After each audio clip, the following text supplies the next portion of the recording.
So this discussion board talks about the airline industry and just barriers to entry. So the first one that I definitely kind of noticed that was one that personally myself I use is rewards and travel points and just kind of the reputation. For like nowadays, you can when you buy flights, you get like travel rewards or travel miles that you can build up over time to get.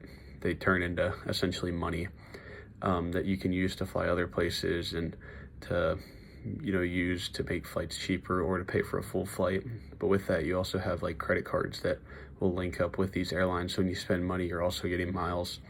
Therefore, these bigger companies, these bigger airlines like American, Southwest, Delta, these guys are typically just kind of running the game, as they're just giving away rewards because they're such a big business that it makes these newer airlines that are trying to become bigger harder to kind of catch up. With that, it can also be like for these new airlines to start, it definitely is a massive debt between paying for the planes, paying for the fuel, all the staff and employees that you need, whether it's pilots, crew members, people that check bags.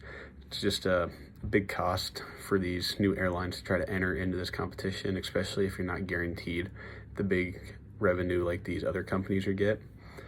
And then for schools, I kind of did DBU compared to the other schools that we have in Texas, such as like your A&M, Texas, these kind of public schools, Texas Tech. And with that, the barriers can be like, for us as a private school, we're pretty expensive compared to these other schools.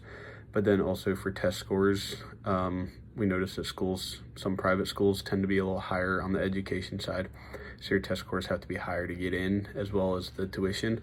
So that makes it harder for them to compete with these big schools. But then with that, you also have like, obviously A&M and Texas Tech have really good sport teams and reputations throughout their sport and their school for being great schools and having great academics and all these other things that may interest people in going. So for schools like DBU or TCU, even that's a smaller school, it's still hard for them to kind of get into the entry with all these other big schools. And then with that, brand loyalty and just not wanting to try new things, I think overall can be the economy of scale and the brand loyalty. If you have something that's you've been using for a while and you really enjoy it, you're going to stick with it. But also if it's lower prices and you get a better service for it, you're going to tend to try it and then typically use that as it's going to be the best bang for your buck.